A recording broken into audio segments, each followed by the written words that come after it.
And Grandma and Alex. As Dave said, that 15 to 20 minutes, I couldn't help look over at Tony, where we come from, up in Essex and Hertford and around there. We normally get a 25, 30 minute share, and I struggle to keep it in within those guidelines, those parameters of 25 to 30 minutes.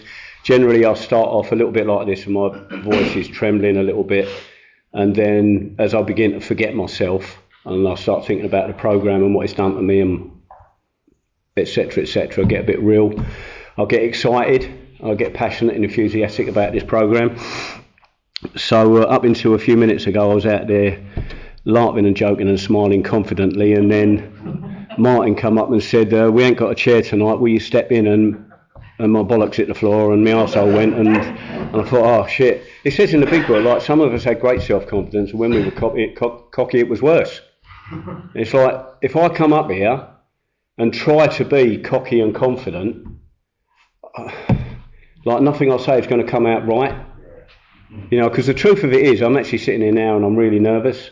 You know, and most people that come up here and sit here and say that's the first words that come out of their mouth, I'm quite nervous, and I am. So I want to get real and I want to get authentic. It's funny because me and Dave met up and we had a bit of lunch today, and we was talking about this particular scenario, weren't we? And you know, coming up here and sort of wanting to try and say what we think you want to hear, and what's going to be absolutely incredible, miraculous story of recovery that we've learned, and only I can teach it. I need to save you guys. That's my job tonight.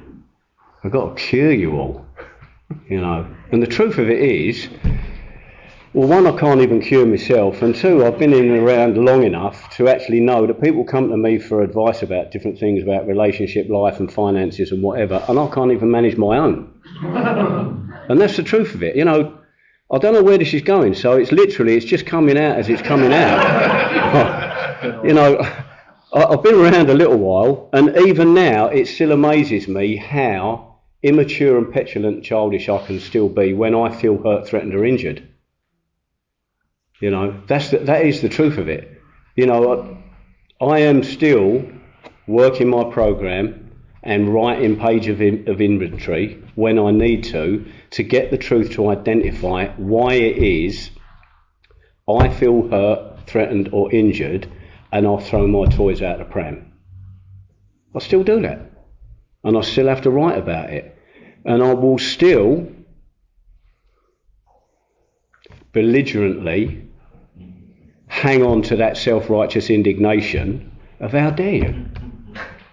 It normally starts off with, for me, this is for me, this is my experience, this is how I respond and I react. It normally starts off with, how could you think that about me?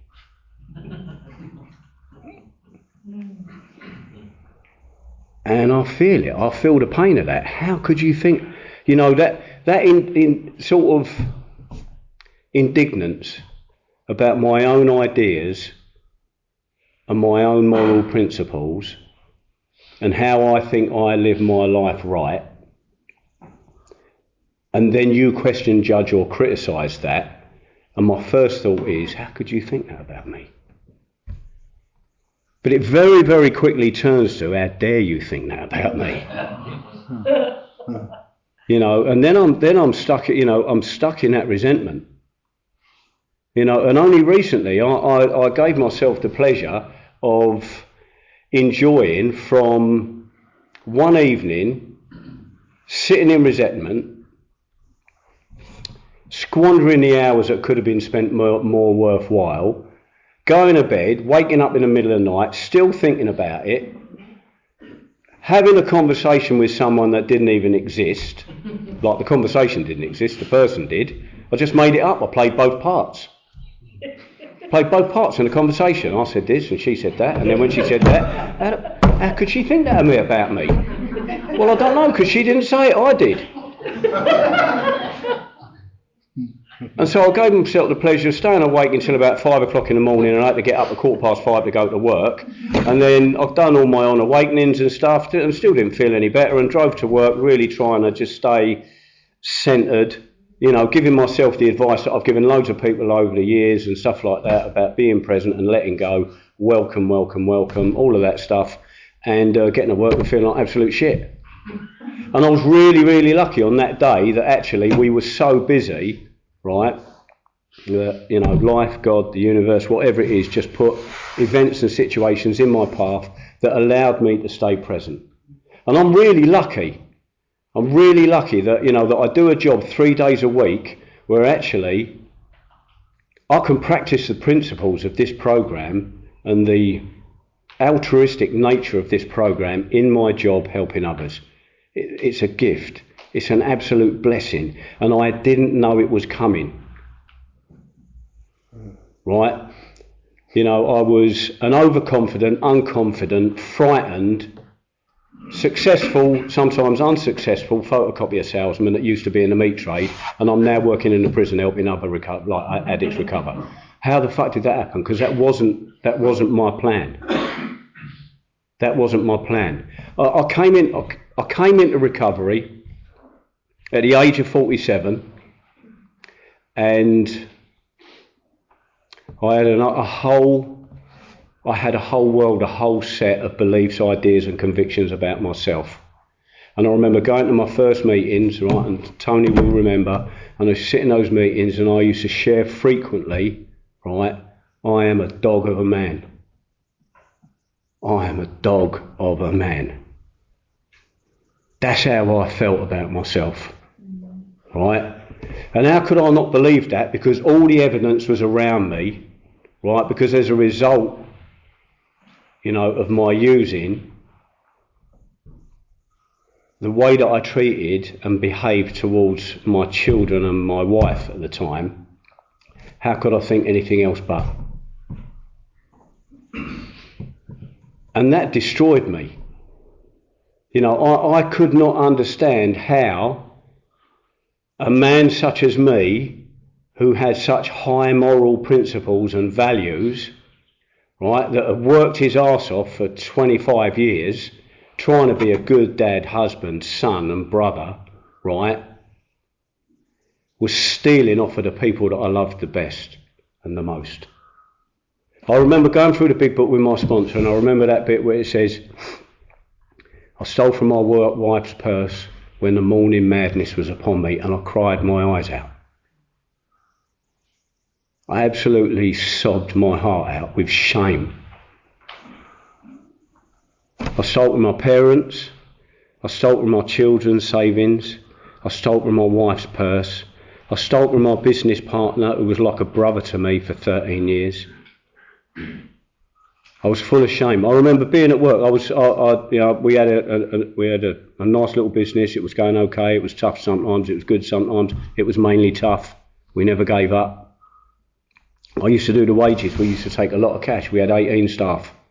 I used to do the wages. It started off, I took 50 quid out of the money. You can imagine we had thousands of pounds to pay these.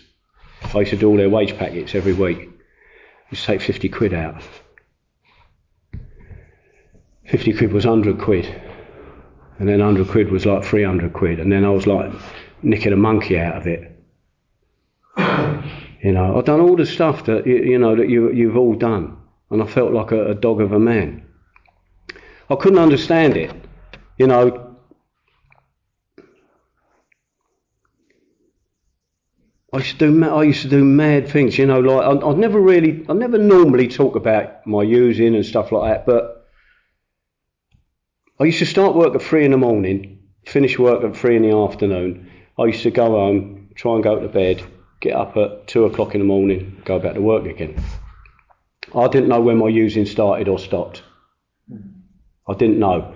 And on any given day, when I managed to get through the day and managed to actually get home, I worked in Hackney and I lived in Essex, right? And if I managed to actually get home with a thought that I would go to bed, I promised myself, I ain't going to use today. I'm going to go to bed. I'm going to get a decent sleep. I'm going to sleep through from 4 till 2, get a decent sleep. I'm going to have a good day's work and I'm going to be clean and I'm going to stay clean, right?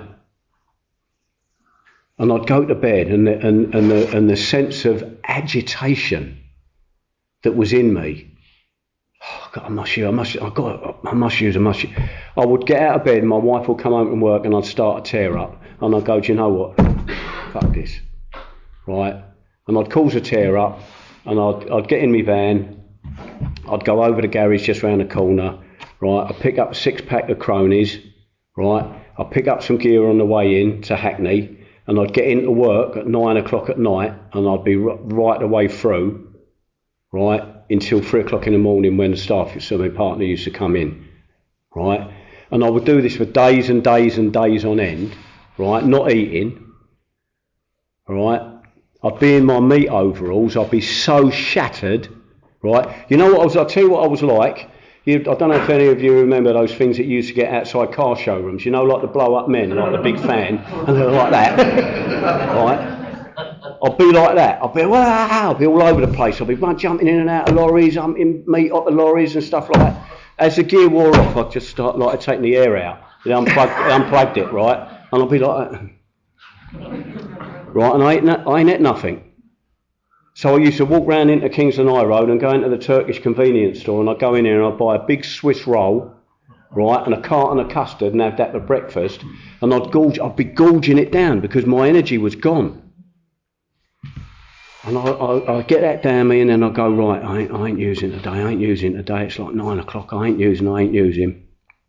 Get round to 11 o'clock and I think, fuck it, I've got to get off early. No, I ain't going to use. Listen, you holding, all right, just alive now, right? On the way home, I'll pick it up, right? I feel better now. I feel a little bit better now. And then it come round to 1 o'clock and I'm like getting in the van and I'm ready to go. You know, I'm like, all right, listen, fuck the live now, all right? Just do me a gram when I get there, right? By the time I get there to the garages, do you know how mad is it that I used to get so involved, right? What do they call it? Like the sort of like the subterfuge and like being involved in like, you know, the drama of like, you know, I don't know what the word is, but like I used to love to have all the little secret names and stuff. I used to have like, you know, I used to make up like Cockney rhyming slang names for my dealers and stuff. So if my wife looked in the phone, she wouldn't know who they were, you know. I had a Turkish fellow I used to get gear off, right? Called him Oatson, right? Called him Oats and Barley, Charlie, right? She said, who's this Oatson? Oh, when it's one of my Turkish customers, right? Just had all these mad names for different people, right? You know, meet you at the garages. The garages. Sounds good, doesn't it? I'll meet you at the garages. And I'd get there at 3 o'clock. And the fucker wouldn't turn up till about 4:30 as usual. And I'd be like ringing him 10 times. And of course, like when he turns up, it's like, oh, fuck it, I'll have an Henry. And he used to go to me. Now, Gray, don't iron all this out and call me later. I'd look at him like I'd be aghast. What? And then about 6 o'clock, I'll go, Sid. He'd go, fuck off. And then I'd have a tear up with my missus and drive back down there and start all over again. And I remember my wife begging me to spend some time with her and my girls, right? And we'd arranged we was going to go out on the Saturday for a picnic in Town Park in Harlow. And I thought, I mustn't use. Right, we got a day out with my wife and my girls. I've got 3 beautiful daughters, and anyway, it comes round. I don't know the specific details. It was a long time ago, but before the weekend came around, I ended up using, and that was it. It was all bets are off. I'm using all day, every day, Thursday, Friday. It comes round to Saturday. I'm pale white. I ain't eating nothing. I'm clammy and sweaty and all that, and we go to the park, and my wife's got all the bags and, you know, and the blankets, and we've got the dogs and my girls and that. They was all only little, and I've got this vision, right? And there's this bit in the town park. It goes down a slope. It's all grassy. It's like a meadow. There's all trees. And it's beautiful. And at the bottom of this hill, my wife has set out the blanket and the picnic, and she's playing rounders with my daughters. And the dogs are running around and barking, and it's probably the most beautiful family scene that any man could ever desire for in his life. And I remember sitting up the hill, looking down on it, aching to go down and play with them. My heart was breaking. And I couldn't. And I'm on my phone texting and calling and trying to get served up. And it was breaking my heart that I couldn't go down there. So anyway, I've been given a 5-minute nudge, right? And like I said, you know, look, I loved it. I love this program. I adore this program. I adore my first sponsor for what he showed me. He gave me a foundation of this program of recovery, properly armed with the facts, straight out of the big book, that's given me a foundation for my recovery that I still work in exactly the same way today. All right? I've never not done service, right? In all the years that I've been here, I've never not done service at loads of different levels, from washing and cleaning and all over the place and downwards to district and to area. And I've always been a service. I've always been involved in H&I. I love being involved in H&I. And it's funny how it doesn't matter how tired you are, it don't matter how hard you're working, it don't matter what's on your plate, right? And you've got a service commitment to go out, right? Especially for me, I find in H&I. And you get home from work and you ain't had time to eat and you go and do it and you're on the way and you're thinking, why am I doing this, right? I've never yet come out and thought that was a shit idea. There is something really special about it, about being of service, about going along and giving of yourself and being real and being authentic and showing someone that there is a way out of it. Do you know what? I'm short of time and honestly now I'm here, right? And now I'm talking. I could talk all night. Tony knows. I could talk all night because there's so many aspects of this program that I love and what it has actually given me, right? But probably most of all, it's given me the ability through the written inventory process to see the truth about myself and do something about it and take responsibility for it and change the way that I think. It's given me the ability to do that. And it starts with willingness, right? And it takes some courage and it takes turning away from my old ideas. You know, I have to, look, I come into recovery, I was a 47-year-old man, right? 47 years of being influenced through parents, peers and friends at school, friends at work, everyone else's ideas that I wanted to fit in, my own moral principles and values that I built up, designed on the program for happiness that I've created for myself, right? That I'm looking to feel accepted and approved of and loved. I'm frightened of being rejected and abandoned and not loved and not seen and not heard. And I've chased that all my life. And when I don't get it, I fight for it. Bill Wilson talks about it. 20 years clean and sober, he's writing about emotional sobriety. I've read the letter 1,000 times. It could start with, Dear Graham, this is all about you. Right? From his unconscious stems all of those phony compulsions and aspirations. How can I control that dumb and raging Mr. Hyde? This is me. So we must continue. We must continue. Step 10, listen, we learn right away from step 10, 4 through 9, when needed, on a daily basis. Right? I love the fact Bill wrote that book, and he was an articulate, intelligent man. Right? And you read that book, and he used imaginative, creative, and well-written ways of saying things without using the same words all the time. And yet this thought brings us to step 10, which says we must continue. In that 10-line paragraph, he uses the word continue 4 times, trying to give us a message. We're not cured of alcoholism. I have a daily reprieve on saying in fit spiritual condition. If I don't do it, right, I can fall off of that really quick and not be spiritually minded. I'm learning. I'm still learning. Do you know what? I've been around 14 and a half years, right, I've had a small spiritual experience, right? I'll end on this, right? I'm getting excited. I'll get excited, right? Prayer and meditation, step 11, has been an enormous part of my program, right? I think for the first 5 years, right, I probably barely touched it. It probably consisted of my own awakenings and some prayers. I don't think I did any kind of real conscious, consenting to God's presence and action within me through meditation. I've got a really good friend, actually. He's become almost family now, right? I've known him, he's in recovery a couple of years before me, and I remember him saying to me right at the beginning about prayer and meditation, step 11 prayer and meditation, he used to say to me, don't forget the and. I used to go, what do you mean? Don't forget the and. He said, prayer and meditation. He went, let me explain, right? He said, your prayer is like this. He said, you're driving into a new town or village, right, to go and meet up with an old friend who's moved into the area.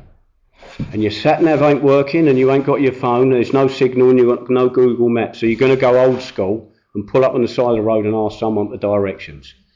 You see a fella walking along, you pull up, wind the window down. That's how old I am.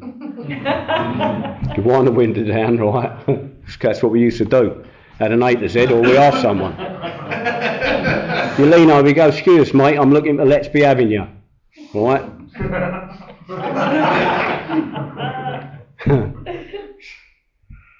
He's just about to say, and you wind the window up and you fuck off. Right? You're not listening to the direction. I've got to ask him my prayers, right? And I've got to wait and hear for the answers, right? Silence is God's first language. Anything else is a poor translation. And I've learned that, and I'll practice and I'll practice and I'll practice my meditation, right? And you know what? I don't know how well I'm growing, all right? That's not for me to do. All I need to do is show up and consent to God's presence and action within me and allow that divine therapy to work. And you know what? As I develop, sorry Dave, I told you, as I develop, right, and practice and improve on my relationship with prayer and my relationship with God, guess what happens? My relationships in life just become something incredibly special. And I don't react like I used to. And I don't feel as hurt and as threatened and as sensitive as I used to. And you know what? I feel better about myself that I can do that. And I don't think I'm a dog of a man anymore. And my life, do you know what? When I allow it to be, right? When I let go and allow it to be, I can live my life in bright sunshine. And I'll leave it there. Thank you.